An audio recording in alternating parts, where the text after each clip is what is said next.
प्रिय विद्यार्थियों, जैसा कि हम बात कर रहे थे टेंस के बारे में और हमने प्रेजेंट टेंस के यूज के बारे में पढ़ा, प्रेजेंट टेंस के फॉर्मेशन के बारे में पढ़ा, सेंटेंसेस के बारे में पढ़ा, एडवर्ब्स के बारे में पढ़ा। अब आगे हम देखेंगे प्रेजेंट टेंस का ही दूसरा रूप, प्रेजेंट कॉन्टिन्यूअस टेंस। देखो बच्चों, जब कोई काम वर्तमान में जारी हो, जैसे वह खाना खा रहा है, मैं पिकनिक मना रहा हूँ, तुम टीवी देख रहे हो, तो इस प्रकार के सेंटेंस को प्रेजेंट कॉन्टिन्यूअस टेंस से बनाया जाएगा। देखो बच्चों, हिंदी वाक्य के अंत में रहा है, रही है, रहे हैं या रहा हो आता है, तो हमें ध्यान रखना है वहां पे प्रेजेंट कंटिन्यूअस टेंस लगेगा। इसमें हमेशा कार्य जारी होने का बोध होगा, कहने का मतलब उस समय कार्य चल रहा होगा। तो ये बात आपको ध्यान में रखने की है। जैसा कि मैंने दो सेंटेंस बताए थे, मैं बाजार जा रहा हूँ या फिर वह खाना खा रहा है, इन दोनों के पीछे हम देख रहे हैं कि रहा हूँ और रहा है आ रहा है, जिससे पता चल रहा है कि ये कार्य वर्तमान में क्या है, जारी है। तो ये प्रेजेंट कॉन्टिन्यूअस टेंस के वाक्य हैं। अब हम देखेंगे प्रेजेंट कॉन्टिन्यूअस टेंस के अंदर वाक्यों को किस प्रकार से बनाया जाता है। सबसे पहले अपन लेते हैं अफर्मेटिव सेंटेंस यानी सकारात्मक वाक्य। देखो बच्चों, सबसे पहले एज यूजुअल सब्जेक्ट से ओपन शुरुआत करेंगे। तो सबसे पहले आएगा सब्जेक्ट, फिर बाद में इसमें लगता है हेल्पिंग वर्ब, फिर बाद में वर्ब की फर्स्ट फॉर्म में आईएनजी लगाते हैं, जिसे मैं कहता हूँ वर्ब की फोर्थ फॉर्म। तो वर्ब की जो है आईएनजी फॉर्म और उसके बाद में ऑब्जेक्ट और उसके बाद में लास्ट में अगर एक्स्ट्रा पार्ट है तो वो आएगा। देखो बच्चों, इसके अंदर हेल्पिंग वर्ब जो है वो इज, आर, एम, तीन हेल्पिंग वर्ब लग सकती है, या तो इज या फिर आर या फिर एम।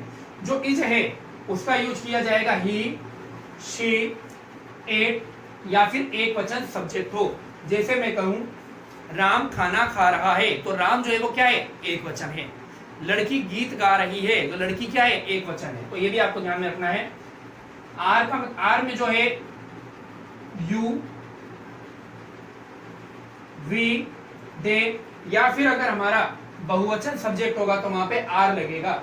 जैसे मैं कहूं तुम पैदल जा रहे हो, तो वहां पर क्या आएगा, यू आर। अगर मैं कहूं बच्चे रो रहे हैं, तो बच्चे एक से ज्यादा हैं, तो वहां पर भी क्या आएगा, आर आएगा। तो बात ध्यान रखने की है। एम आपको बताइए हमेशा किसके साथ में लगता है, जब हमारा सब्जेक्ट क्या हो, आई हो। जैसे मैं खाना खा रहा हूँ, मैं घर जा रहा हूँ, मैं गीत गा रहा हूँ, मैं पत्र लिख रहा हूँ, इस तरीके के सेंटेंस में आई के साथ में एम लगाएंगे। अब कुछ एग्जाम्पल है जिससे आपको और ज्यादा जो है क्लियर होगा। थोड़ा यहाँ पे फोकस रखना। बच्चे क्रिकेट खेल रहे हैं, तो बच्चे क्या है, बहुवचन है। जो बच्चे हैं वो क्या है, एक से ज्यादा है, बहुवचन है। तो ये हेल्पिंग वर्ब ने क्या लगाई, आर। तो हम लिखेंगे चिल्ड्रन आर। खेलने को बोलते हैं प्ले, पीछे आईएनजी लगाएंगे, बल्कि फर्स्ट फॉर्म में तो बन जाएगा प्लेइंग, प्लेइंग क्रिकेट। वह गाना गा रही है, तो वह लड़की है, शी है, यानी एक वचन है। तो क्या लगाया हमने, हेल्पिंग वर्ब इज लगाएंगे। तो शी सब्जेक्ट हो गया, इज हमारा हेल्पिंग वर्ब हो गया। गाने को बोलते हैं सिंग, पीछे आएंगे सिंगिंग अ सॉन्ग, तो बन गया she is singing a song. मैं घर जा रहा हूँ, मैं के लिए हमने क्या लगाया, आई। हेल्पिंग वर्ब के रूप में क्या आएगा, एम।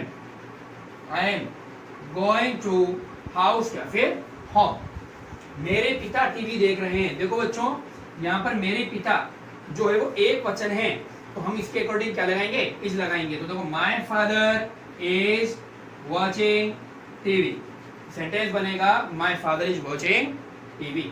नीचे देखो हम पढ़ाई कर रहे हैं, हम यानी एक से ज्यादा है, वी के लिए यूज करते हैं अपन, तो क्या लिखेंगे, वी आर। और पढ़ने को बोलते हैं स्टडी, पीछे एनजी लगाए तो बन गया स्टडी।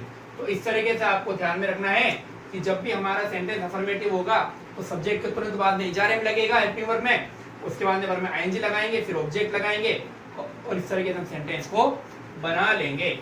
अब अपन देखते हैं नेगेटिव वाक्य। जब कोई काम वर्तमान में जारी नहीं हो, जैसे वह खाना नहीं खा रहा है, मैं गाना नहीं गा रहा हूं, वह पत्र नहीं लिख रही है, तुम बाजार नहीं जा रहे हो। इस तरीके के सेंटेंस अगर हम बोलेंगे जहां पे किसका प्रयोग किया जाएगा, नहीं का, तो वो सेंटेंस हमेशा नेगेटिव कहलाएंगे। पीछे वाक्य में वापस वही आएगा, रहा है, रही है, रहे हैं, वगैरह वगैरह। एग्जाम्पल देखो, जैसे मैं किताब नहीं पढ़ रहा हूं, बच्चे शोर नहीं कर रहे हैं, तो इसके अंदर क्या है, कोई काम जारी नहीं होना शो हो रहा है, तो वो नेगेटिव सेंटेंस कहलाएंगे। वाक्य की रचना देखते हैं।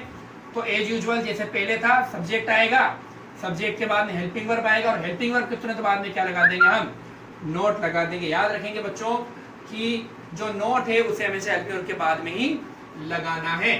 फिर बाद में वापस वही वर्ब की आईएनजी फॉर्म आएगी, ऑब्जेक्ट आ जाएगा और अगर एक्स्ट्रा पार्ट है तो वो आ जाएगा। यानी आपको केवल इतना ध्यान रखना है कि हेल्पिंग वर्ब के तुरंत बाद में क्या लगा देना है, नॉट लगा देना है। अब देखो एग्जांपल देखते हैं, जैसे इसके बच्चे क्रिकेट नहीं खेल रहे हैं, तो बच्चे के लिए क्या आएगा, चिल्ड्रन। जैसा कि मैंने कहा था एक बहुवचन होता है तो क्या आता है, आर, तो पढ़ने लगाया आर। अब क्योंकि बोला नहीं खेल रहे हैं तो क्या लगाएंगे, नॉट प्लेइंग क्रिकेट। वह गाना नहीं गा रही है, वह के लिए फिर हमने शी लगाया, शी के कारण यहाँ पर इज आया और इसके बाद हमने नोट लगा दिया singing a song, she is not singing a song. मेरे पिता टीवी नहीं देख रहे हैं, my father is not watching TV. तुम कहानी नहीं लिख रहे हो, तो यहाँ पर देखो तुम के लिए क्या आएगा, यू, यू के साथ में क्या आता है, आर, आर फिर वापस नॉट, एलपी के बाद में राइटिंग अ स्टोरी या राइटिंग अ लेटर, कुछ भी अपन लिख सकते हैं। मैं किताब नहीं पढ़ रहा हूं, तो क्या लगाएंगे, आई, आई के बाद में एम, एम के बाद में एलपी के बाद में नॉट रीडिंग ए बुक। तो इस तरीके से हमने नेगेटिव सेंटेंस देखे कि जब सेंटेंस के अंदर नहीं का प्रयोग किया जाता है और पीछे रहा रही रहे आता है तो वहां पर हम नेगेटिव सेंटेंस को बनाते हैं। अब मैंने आप बच्चों के लिए यहाँ पे कुछ होमवर्क लिखा है, इसके अंदर आपको क्या करना है बच्चों, प्रेजेंट कंटिन्यूअस टेंस जो है वो भरना है। तो आपको लगाना क्या है, सुन लो, हेल्पिंग वर्ब लगाना है, हेल्पिंग वर्ब के बाद में आईएनजी लगानी है, ठीक है, और कहीं पर जिस जगह नोट यहाँ पे लिखा हुआ है तो वहां पे नोट का प्रयोग भी करना है। तो आपको ये देखना है कि जो आपका सब्जेक्ट है वो एक वचन है तब तो इज आएगा, अगर आपका सब्जेक्ट बहुवचन है तो आर आएगा, और अगर आपका सब्जेक्ट मान लो आई है तो फिर वहां पर एम आएगा। ठीक है बच्चों, थैंक यू वेरी मच।